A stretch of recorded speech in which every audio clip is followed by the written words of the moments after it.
Hello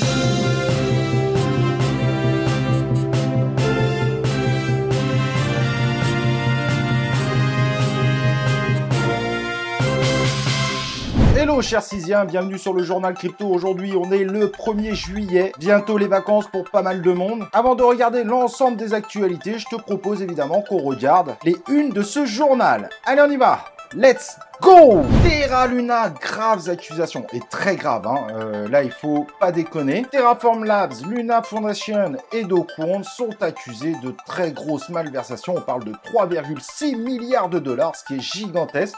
Et ce qui aurait pu justement être finalement la cause de l'effondrement de l'UST du Luna. C'est ce qu'on va voir évidemment dans ce journal. Le Salvador, qui est évidemment menacé par l'ensemble des régulateurs, FMI, etc., ne semble pas du tout subir aujourd'hui la baisse du Bitcoin, bien au contraire. Et c'est vraiment très intéressant de voir ça dans ce journal. Ils ont fait encore un rachat de Bitcoin et leur santé économique ne semble pas plus menacée qu'auparavant. C'est ce qu'on va voir. Et le Bitcoin chute, mais il n'est pas forcément tout seul et c'est ce qu'on va voir. On va regarder l'ensemble de l'état du marché. Si évidemment dans l'univers de la cryptosphère, on a l'impression que c'est une chute des crypto-monnaies, vous verrez qu'au final, c'est une chute assez globale et c'est ça qui est intéressant d'analyser ensemble. C'est ce qu'on va voir évidemment dans ce journal. Et maintenant qu'on a vu, chers Cysiens, l'ensemble des unes de ce journal, ce que je te propose, c'est de me suivre sur Twitter pour suivre l'ensemble des actualités 24/24, en admettant évidemment que je dorme un petit peu, et on passe tout de suite à l'ensemble des actualités du jour.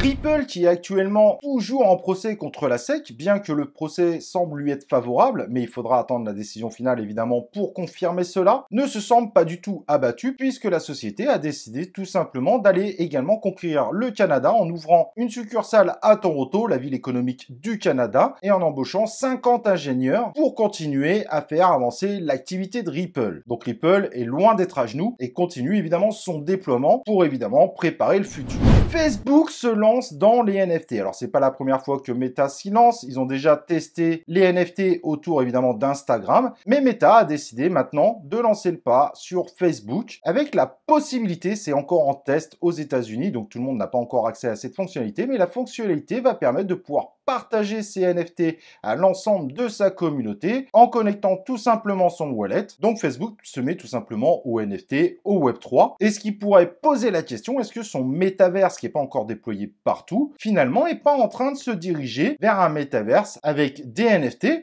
Et pourquoi pas, soit en utilisant évidemment une crypto-monnaie déjà existante, telle qu'Ethereum, comme on peut le voir sur certaines entreprises comme Sora. Si rien n'est impossible que Facebook un jour ne décide pas de créer évidemment sa propre crypto-monnaie, aujourd'hui c'est quand même pas à l'ordre du jour.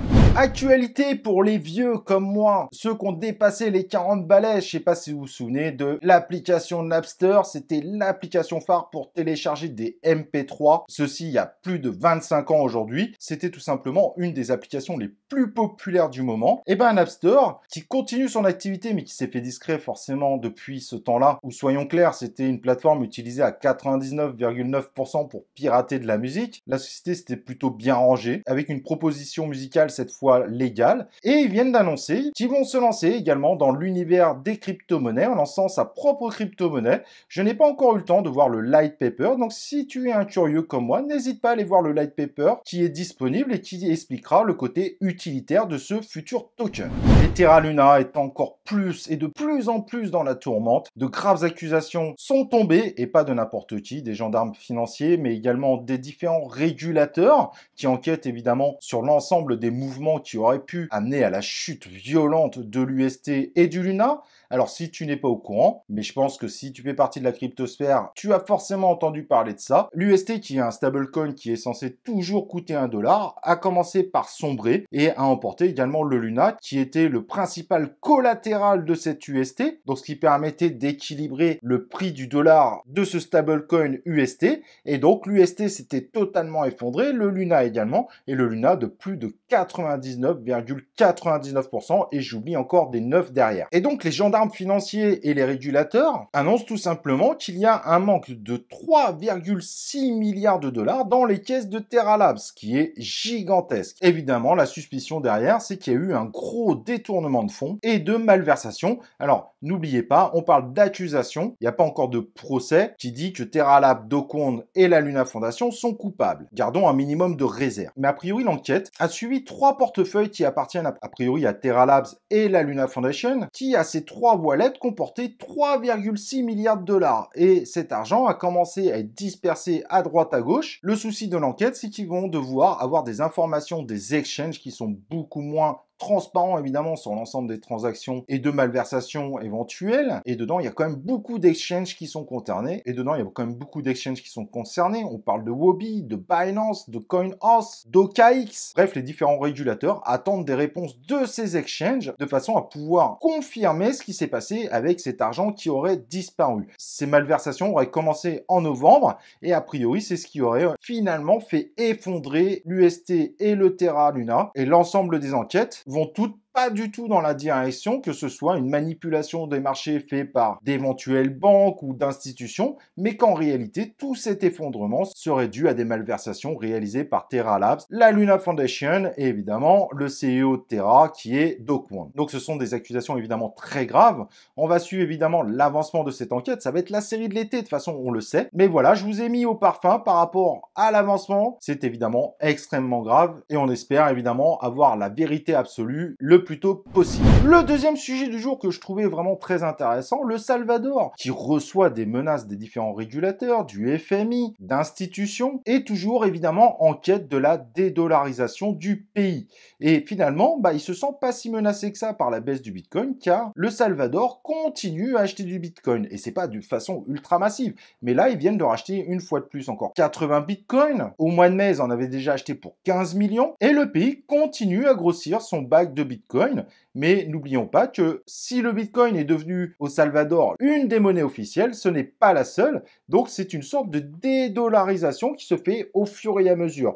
Donc le pays ne se sent pas du tout menacé, ou en tout cas pas plus qu'auparavant, car on sait que c'est un pays qui est quand même relativement pauvre, mais semble toujours sur la voie de se renforcer en Bitcoin de façon à diminuer au fur et à mesure son indépendance par rapport au dollar. C'est évidemment une histoire à suivre, mais je pense que c'est très important parce que les résultats de cela pourraient amener de nombreux pays qui veulent impérativement se dédollariser pour éviter évidemment des faillites, des éventuelles sanctions. Donc le résultat pourrait vraiment, si celui-ci devient positif dans le futur, amener à une propagation tout simplement de ce type d'approche. Et contrairement à ce qu'on croit, si le Salvador a misé sur le Bitcoin pour faire ça, sachez que des pays comme la Russie, ça doit faire 15 ans qu'elle continue à grossir ses stocks d'or pour être de moins en moins dépendante du dollar. On voit que pour le moment, c'est pas encore gagné, mais on voit bien que de plus en plus de pays tentent au mieux et désespérément de diminuer au fur et à mesure du temps leur dépendance par rapport au dollar, une certaine façon de retrouver une certaine souveraineté économique. Bref, sujet intéressant et on suivra évidemment ce qui va se passer sur la chaîne comme tu l'imagines. Au moment où je fais cette vidéo, le Bitcoin est redescendu donc à 19 200, il était même passé en dessous des 18 000 hier. Est-ce inquiétant? En 7 jours, ça fait quand même une baisse de 9%. Cela pourrait l'être en effet si évidemment il était tout seul à sombrer. Et si on regarde maintenant du côté du SP500, on sait pertinemment, évidemment, que l'univers des crypto-monnaies est encore très lié au SP500, marché boursier américain au niveau des technologies. Malgré un petit pump, ces derniers jours, le SP500 redescend de façon importante, mais c'est surtout certaines valeurs de ce SP500 qui doivent nous intéresser. Alphabet, donc Google, perd quasiment moins 8%. Amazon et Tesla subissent exactement la même baisse que le Bitcoin, moins 9%. Et celui qui fait évidemment extrêmement peur, c'est Nvidia, forcément lié évidemment à l'actualité des crypto-monnaies avec le minage, où on voit que plein de cartes graphiques sont revenues sur le marché et forcément c'est pas bon pour Nvidia au niveau des ventes. Nvidia en une semaine se fait quand même moins 11,5%, ce qui est gigantesque. Pour continuer à regarder évidemment les marchés, l'or baisse également de 2% en une semaine. Certes, la baisse est beaucoup moins forte, mais même l'or est en situation négative. En revanche, l'index du dollar, il revient quasiment à son ATH. Il est à un index de 105, ce qui montre évidemment que beaucoup d'argent continue de sortir des marchés, ce qui renforce le dollar, bien que beaucoup d'économistes pensent que le dollar finira par totalement s'effondrer. Autant aujourd'hui se porte un peu trop bien, mais c'est logique, c'est dû à l'inflation, c'est dû à la crainte des marchés, c'est dû à l'augmentation des taux d'intérêt, et on sait qu'il va encore y en avoir de 0,75. En septembre, je crois qu'on parle de 0,5. Bref, l'hostilité aujourd'hui n'est pas encore terminée. Des risques de chute du marché des crypto-monnaies et évidemment de l'ensemble des marchés n'est pas du tout hypothétique, c'est quand même la plus grosse probabilité pour ces prochaines semaines. Voilà, j'étais ravi d'être avec toi. N'hésite pas à laisser un commentaire si tu as des questions. N'oublie pas de liker la vidéo, de t'inscrire évidemment sur la chaîne YouTube, d'activer les cloches de notification et nous on se retrouve pour une prochaine vidéo du journal crypto.